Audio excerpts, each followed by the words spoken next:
हरि ओम नमो नमः। अष्टमकक्षायां भवतां सर्वेषां स्वागतम् अस्ति।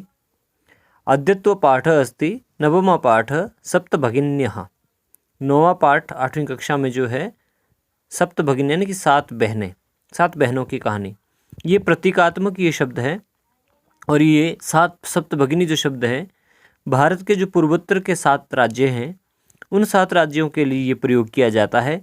इस विषय में बहुत ही संक्षिप्त जानकारी मैं आपके सामने रखूँगा, जो महत्वपूर्ण जानकारी वो भी रखूँगा। आप पाठ के कठिन जो शब्दार्थ दिए गए हैं उनको आप पढ़ेंगे, उन शब्दार्थों को समझ करके आप पूरा पाठ पढ़ेंगे, आप समझ जाएंगे।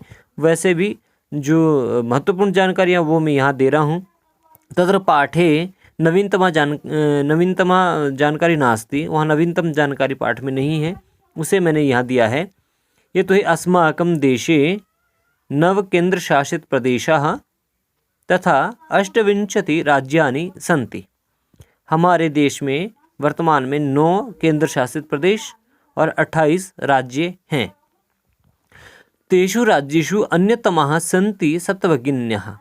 उन राज्यों में अन्यतमा औरों से जो बिल्कुल भिन्न राज्य हैं, ये कैसी हैं? वो 7 भगिनियाँ, सप्तभगिनियाँ जो राज्य हैं, 7 बहनें जिनको कहा जाता है, ये पूर्वोत्तर के 7 राज्य हैं। इन सप्तभगिनियाँ क्यों कहा जाता है ये भी हम आगे पढ़ेंगे।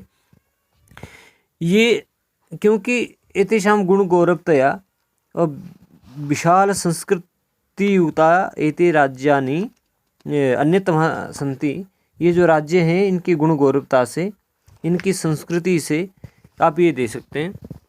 प्रयोगो अयम प्रतीकात्मको वर्तते। यह जो प्रयोग है ये प्रतीकात्मक है। सप्तभगिन्याः कदाचित किसी प्रकार से, नहीं कि कैसे, सामाजिक सांस्कृतिक परिदृश्य नाम, यहाँ के सामाजिक और सांस्कृतिक जो परिदृश्य हैं, साम्यात, इनमें समानता होने से, सांस्कृतिक और सामाजिक परिदृश्यों में समानता होने से, इमानी उक्तोपाधिना प्रथितानि, उक्त उपाधि से इन ये प्रसिद्ध हो गए हैं।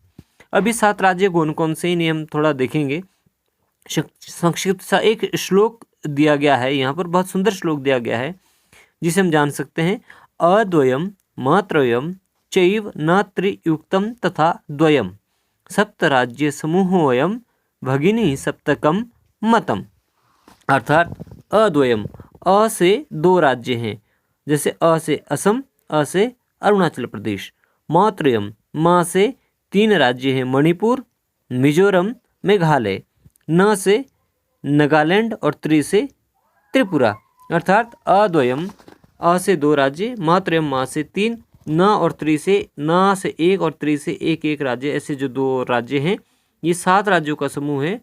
भगिनी सप्तकम, इनकी सप्तभगिनियाँ इनको कहा जाता है। ये हम जानेंगे कौन कौन से राज्य हैं। अरुणाचल, असम, मणिपुर, मिजोरम, मेघालय, नागालैंड, त्रिपुरा, चेती, ये है।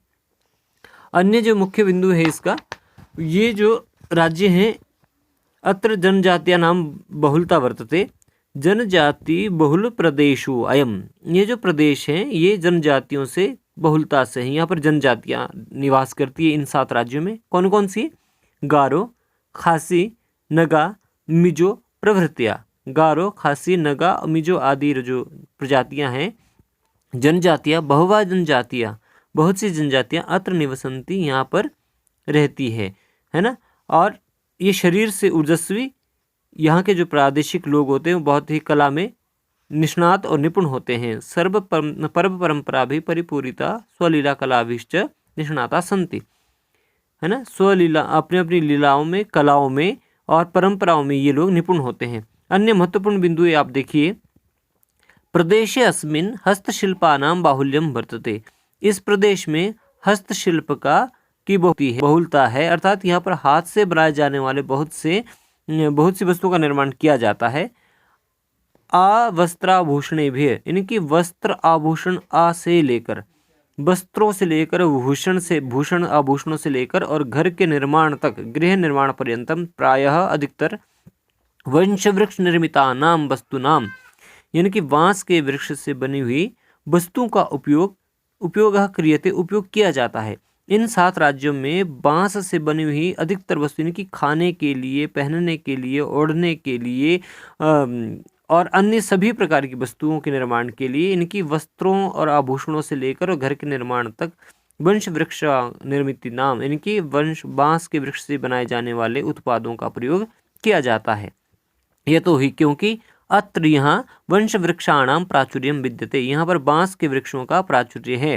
इनकी प्राचुर्य मतलब बहुलता है, बहुत अधिक होता है यहाँ। सांप्रतम अब इस समय इनकी वंशोद्योगो अयम, यह जो बांस का उद्योग है अंतर्राष्ट्रीय ख्यातिन अवाप्तोस्ति, अंतर्राष्ट्रीय ख्याति को प्राप्त कर चुका है। वर्तमान में ये जो बांस का उद्योग है वहाँ पर अंतर्राष्ट्रीय ख्याति को प्राप्त कर चुका है।